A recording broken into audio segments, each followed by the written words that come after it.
All right, what's up? I'm Ace. Last video, I mentioned, some of this sounds completely crazy. It's, money is an illusion. That sometimes gets people like, what are you talking about? No, I don't like, that makes no sense. I'm using money to buy stuff. Like, money is not an illusion.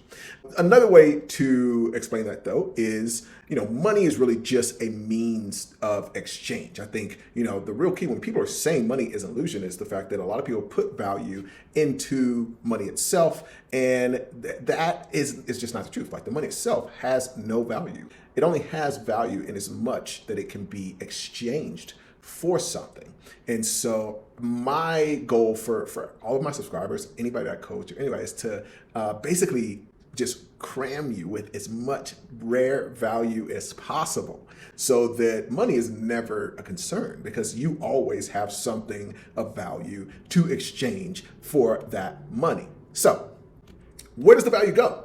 The value of money, it goes to what's rare and valuable.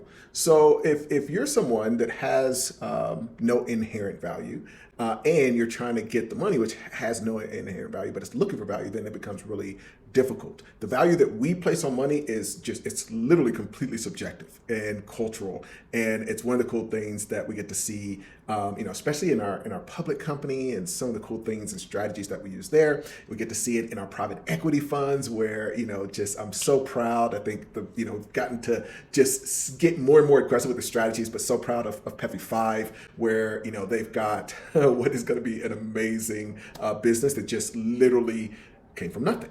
And so once you get this concept, again, this is laced throughout everything we do, whether it's Dealmakers Institute, which is great for a lot of folks that are kind of beginning in this process, whether it's the private equity fund incubator, whether it's the Holdco, whether it's my one-on-one program, with everything, what we're starting to do in each one of those, and we just keep getting more and more aggressive with it, which is exciting for me when it comes to the private equity fund incubator, is that we get to dive into some of these really unique ways of just create. Once you understand that you're going to the beach, like we talked about in the last video, and the sand is everywhere, and that's literally the equivalent of the trillions of dollars that it's all over the place. And now it's almost like you're all on the beach. There's a ton of sand. There are people that are like, oh, I can't get any sand in my bucket, and the government just over the last couple of years just brings out truckloads and truckloads, just pours more sand, and people are literally saying like, I can't get sand. It's like, well, no, like look, there's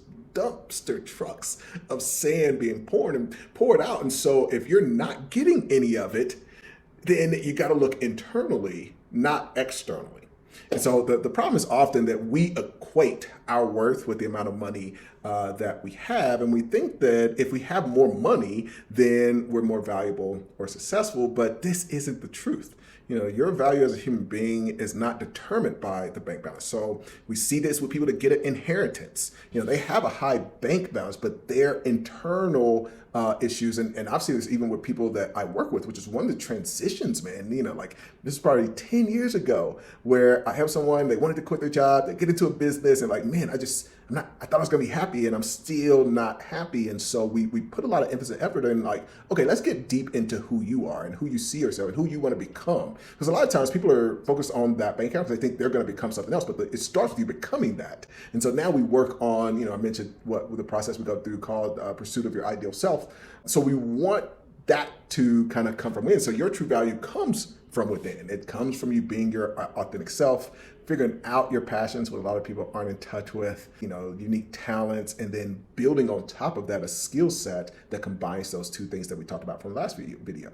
Have those skills that are going to be rare and be valuable. If somebody else is super popular, if somebody's got, hundreds of thousands of followers and they're talking about it on Instagram, it's too, like that skill set there's too many people with it. So you're trying to get higher and higher, just like the water to margarita scenario that we gave. And so you're figuring out where is this next level of skills that I can integrate on top of my authentic self, on top of my passions, on top of my unique talents. And now you get to play the game in cheat mode, literally. So when you're connected with your true value and connected with something like the deal maker skill set, private equity skill set, some of the things that we talk about that are more rare. And one of the places to look is literally Wall Street. There's a reason that you have a few people that are in a firm that are, 50 people that are generating as much money as huge companies with thousands of employees. And the reason that that's the case is that those 50 people have a rare skill set. Those 50 people understand private equity. Those 50 people understand investment banking. And there's nobody that's on Instagram that's talking about investment banking. So our goal is raising your value. Another way to attract abundance and cash into your bank account is just, how do I get really specific about my value so that you're offering something that is, we talked about valuable, talked about unique, but now we get into specific. They're basically kind of 24 of these things that we go into in the pursuit of ideal self to try to figure out, because even when we're talking about some of the skill sets around, Goldman or investment banking, there's just a plethora of things that you can go into. And so you're building that model based off of that. So one way to do this is by investing in yourself, by connecting with other people that have those values and, quite honestly, personal growth, but real personal growth, not what we see a lot of times with like hype or this surface level motivational personal growth. Personal growth hurts, Some things that I've gone through, I just recently did a Temazcal in Mexico. It's not fun, it's hot, you're sweating, there's a shaman. It's but most of the time, if you're having real personal growth, it's not from somebody online just like getting you pumped up and hype and you feel good and you're excited. That's gonna go away. Most people get that and they're trying to figure out, oh, why haven't I achieved my goals? Because you haven't had any growth hurts. Literally, when you have these people that are super tall and they talk about their bones just hurting. Growth literally is tough. It hurts. You have to have somebody that's holding you accountable because you're not going to do it. Even if you're Michael Jordan, you've got to have that coach. When you make the time and effort to have real personal growth and you compare that with the rare skills, you become really, really valuable to other people, which can translate into just a lot more money and a lot more opportunities. Another way to raise your value is to focus on doing things that expand you beyond today. So that means seeking out experiences and activities where you're held accountable. I talked about just going to Mexico and going through having a shaman and kind of bringing in the new year in a very unique way. But again, that wasn't a fun way. It would have been cool to bring in the new year just drinking with buddies, which I did get to hang out with buddies as well. But it's no, I got this time. People are kind of down. This is some time for me to challenge myself and find another level of inspiration within myself. And so when you can find those things where people are going to hold you accountable, do things that challenge you, that inspire you, help you grow as a person, that is very, very powerful. So you want to get into a state where you're constantly learning, you're constantly improving. You get to the point where you are that person selling bottled water. You expect that other people are going to try to do the same thing that you're doing. And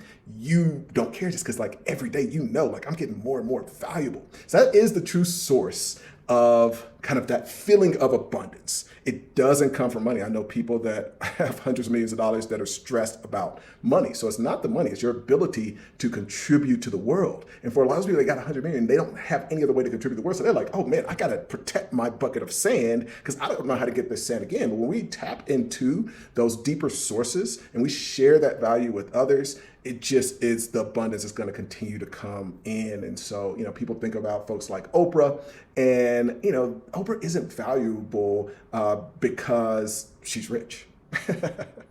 It's because she offers something very unique and something very rare to the world that was rare. I'm sorry. And I would say that is when she offered it, it was very, very rare. And now there have been a lot of people that tried to become Oprah, but that was a unique time. There can't be another Oprah. It's very unique. It's very rare. It's only that one time. It was in demand. Oprah today, if she was coming up, she'd have to figure out social media. It'd just be a whole different game, but she could play that game and that chess, coming up from working in the news and that kind of thing, that game wouldn't be nearly as valuable today as it was back then. And so you've got to stay up with what today's value is. And that's what we're always looking for. We're always looking for the rare thing. And, that may not even explode. It could be the rare thing that nobody, I talked about bartering last time. It's been around for 100 years. So it doesn't have to be that it's this new thing. It can be that, at that point, broadcasting was around forever. And, she was able to take advantage of that. So even within the businesses that we own, we're always testing things and trying to do things differently. One of the cool things is that last month, just doing these tests and thinking outside of the box and trying to do things that none of our competitors are doing led to a $100,000 windfall in one of the businesses. And now that's a strategy that we can then take to other businesses, and we're going to be able to make more money. So it's very, very cool. And it becomes kind of a lead magnet for us to be able to go in and get consulting for equity deals and just some other cool things.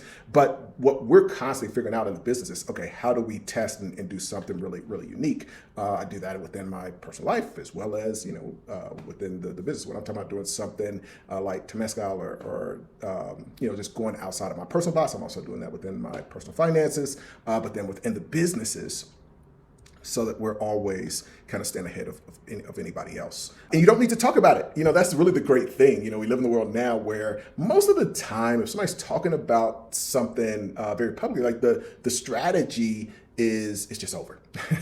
So, the goal should be, how do I get unique and valuable strategies I can offer it to other businesses, but I don't have to go out and just publicly talk about that. I can meet with that business one-on-one and say, here's what I can do, here's what I can offer, here's what I did for this other business. I want this percentage of that. And this is how you start to get into just some really exciting deal maker things.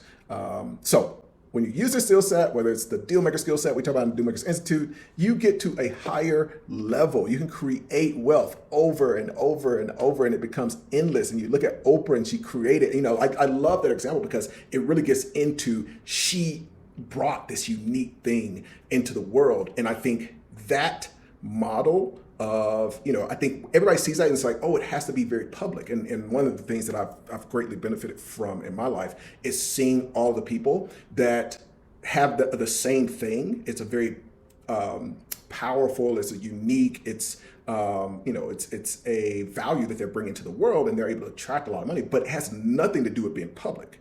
So we see these public people, and then, even for me, I'm going to use Oprah as an example because we all know who she is. But there's 1,000 other people that have behind the scenes value where people are going to them and they're able to generate a huge amount of income, but it has nothing to do with being public. And so I want to be at least one voice where everybody else is trying to tell you, be public, make 1,000 million pieces of content every day.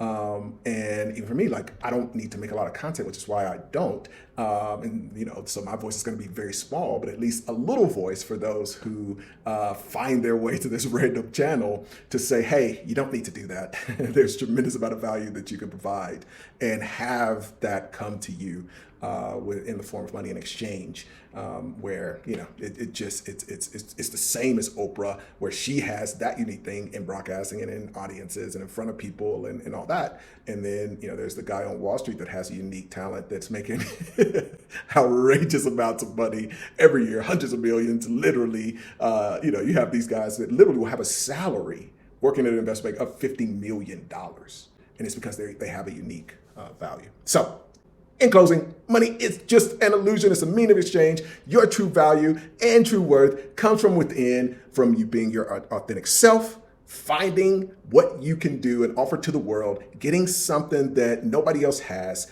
and not equating your value that has anything, it just has anything to do with your bank balance. So stop focusing on your bank account. Start focus. Don't focus on trying to increase your bank account. Focus, and this is where that shift really takes place. Stop focusing on your bank account. Start focusing on, how do I increase, how do I improve my own value? Because then the money's going to come. The bank account's going to be kind of this byproduct of it. If you're interested in any of this, feel free to check out any of the things that we do. I have some spots in the one-on-one program. We're taking folks in Deal Makers Institute. We're doing Deal Makers weekends this year. So we got a lot going on. And so a big part of what we do is just, we like to go deep with a few people, not just have tons of folks. We want to make sure that everybody is successful. So reach out. Feel free to contact my assistant, and we'll figure out which program is the best thing for you and get you connected. Thanks so much. Look forward to connecting with you.